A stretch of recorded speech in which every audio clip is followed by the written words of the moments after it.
በዛሬው ቪዲዮአችን እጅግ ዝነኛ ስለሆነው የሙዚቃ ፖፕ ማይክል ጃክሰን ጥቂት እንላለን። በእርግጥ ግን ከሙዚቃ ፖፕነቱ በላይ የህፃናት ፖፕነቱ በስፋት እንቃኛለን። በካሊፎርኒያ ግዛት ውስጥ በሚገኘው ኔቨርላንድ የገነባው አካባቢው በብዛት እርሻዎችና የተራራማ መልክዓ ምድሮች የወይን እርሻዎች ያሉት ገጠራማ ስፍራ የሚገኘው የግል ቤቱ ከህፃናቱ ጥቃት ጋር የሚያያይዙትን ጉዳዮች እንዳስሳለን። አብራችሁን ቆዩ። ለዚህ ቻናልም አዲስ ከሆኑ ሰብስክራይብ ማድረግዎን እንዳይዘነጉ፣ ብዙ ያተርፋሉና። በማይክል ጃክሰን ላይ የቀረቡትን ክሶች በተመለከተ በስፋት የሚነሳው ስም አድሪያን ማክማናዝ ነው። እሷ ለበርካታ ዓመታት በማይክል ጃክሰን የኔቨርላንድ መኖሪያ ቤት ውስጥ የሰራች የቀድሞ የቤት ሰራተኛ ናት። አድሪያን ማክማናዝ ከጃክሰን ጋር ከሰራች በኋላ ከእርሱ ጋር የነበራትን የቅርብ ግንኙነትና በቤት ውስጥ ታያቸው የነበሩትን ነገሮች በተመለከተ በጣም አወዛጋቢና አስደንጋጭ ምስክርነቶችን ከሞቱ 10 ዓመታት በኋላ ብቅ ብላ ሰጥታለች። እንደ አድሪያን ማክማናዝ ገለጻ በኔቨርላንድ ውስጥ ወንዶች ህፃናት ያለማቆራረጥ ይመላለሳሉ። እናም ከማይክል ጃክሰን ጋር በቤቱ ውስጥ ለረጅም ጊዜ እንደሚቆዩ ትናገራለች። ስራዋን ስትሰራ እነዚህ ልጆች በቤት ውስጥ በተለያዩ ቦታዎች እንደነበሩ ቤቱንም በምታጸዳበት ወቅት የህፃናቱንና የማይክልን የወዳደቁ ፓንቶች አንዳንድም ቫዝሊንና የተለያዩ ነገሮች ተከፋፍቶ ወድቆ ወለሉ ላይ እንደምታገኝ ገልጻለች። እሷ እንዳቀረበችው ምስክርነት ከሆነ ማይክል ህፃናቱን ወደ መኝታ ክፍሉ ሲያስገባ በጣም ሚስጥራዊ ያደርገው ነበር።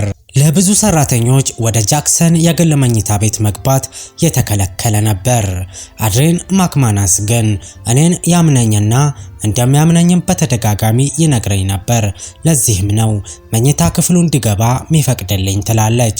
እሷ እንዳለችው የጃክሰን የደህንነት ጠባቂዎች ቦዲጋርዶች ህፃናቱ ከጃክሰን ጋር ሲሆኑ ማንም እንዳይገባ በመከልከል እንዳጥር ያግዱ ነበር ትላለች። ማይክል ለዚህ ሁሉ የሴራ ትንተናና ወንጀል ተጋላጭና ጥርጣሬ ውስጥ እንዲወድቅ ያደረገው ከከተማ ራቅ ብሎ በገጠራማ ስፍራ የሚገኘው የግል መኖሪያ ቤቱ ሲሆን ማይክልም ይህን ስፍራ የመረጠበት የራሱ የሆነ በቂ ምክንያቶች አሉት። ዋናው ግን በ1960ዎቹ መጀመሪያ ላይ አባታቸው ጆ ጃክሰን ልጆቹ በሙዚቃ ያላቸውን ተሰጥኦ ካስተዋለ በኋላ ወደ ሙዚቃው ዓለም ለማስገባት ጥረት አደረገ። በዚህም ጆ ጃክሰን አባታቸው 5 ልጆቹን በማጣመር ጃክሰን 5 የሚባል ተወዳጅ የሙዚቃ ግሩፕ ፈጠረ። ማይክል ጃክሰንም የጃክሰን 5 አባል ሆኖ ገና በህፃንነቱ ለዓለም ዝነኝነት በቅቷል።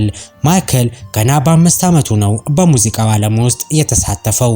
ሌሎቹ ልጆች በየቀኑ ከጓደኞቻቸው ጋር ሲጫወቱ፣ በጎዳና ላይ ሲሯሯጡና ትምህርት ቤት ሲሄዱ፣ ማይክል ግን በስቱዲዮዎች በኮንሰርት አዳራሾችና በአውሮፕላን ውስጥ ነበር ጊዜውን የሚያሳልፈው።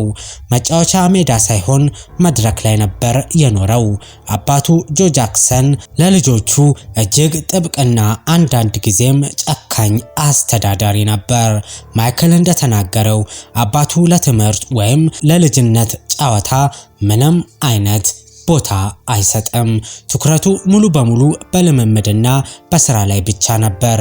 ማይክል በቃለ መጠይቆቹ ላይ አባቱን በጣም እንደሚፈራው፣ ለአንድ ሰኮንድ እንኳን ቢሳሳት ወይም ጥሩ ባይዘፍን ከባድ ቅጣት ይደርስበት እንደነበር ተናግሯል። ይህ ፍርሃት የልጅነት ነፃነትና ደስታን ሙሉ በሙሉ የሚገፍ ነው። ከታዋቂ ሰዎች፣ ከአዘጋጆችና ከሚዲያ ጋር በቋሚነት መገናኘቱ የማህበራዊ ህይወቱን ቀይሮታል። በልጅነቱ ከሌሎች ጋር የሚገጥመው የመቀራረብ ዕድል አልነበረውም። ይህ ሁኔታ በኋለኛ ዘመኑ ከራሱ የእድሜ ክልል ካሉ ሰዎች ይልቅ ከህፃናት ጋር መሆንን እንዲመርጥ ያደረገው ስነ ልቦናዊ ክፍተት ፈጥሮበታል። ማይክል ራሱ በተደጋጋሚ ይናገር እንደነበር እኔ በጭራሽ ልጅ ሆኜ አላውቅም፣ በልጅነት ያደረኩት ነገር ሁሉ መስራት ብቻ ነበር። የንግግሩ በልጅነቱ ዋነኛ ተጎጂ እንደነበር ማሳያ ነው። ሙዚቃዊ ዝናው ለዓለም ትልቅ ስጦታ ቢሆንም ለማይክል ግን የልጅነት ጊዜውን የሚቀማ ዋጋ አስከፍሎታል።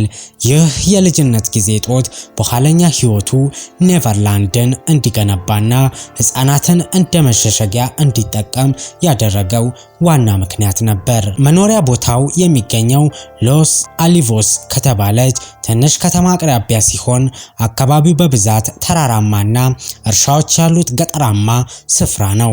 ማይክል ይህንን ቦታ የገዛበት ዋናው ምክንያት የግል ነፃነቱን ለማስጠበቅ ነበር። በአማዞን ጫካዎች ውስጥ ባሉ ሰዎች ሳይቀር የሚታወቅ በጣም ዝነኛ ስለነበር በከተማ ውስጥ ቢኖር አድናቂዎቹ፣ ፓፓራዚዎች እና በጋዜጠኞች ከፍተኛ ጫና ይደርስበት ነበር። ይህ ገለልተኛ ቦታ ግን ማንም ያለ ፍቃዱ እንዳይገባ ለመቆጣጠር አመቺ ነበር። ለዚህም ከህፃናትና ወላጅ በቀር ማንም አይገባም።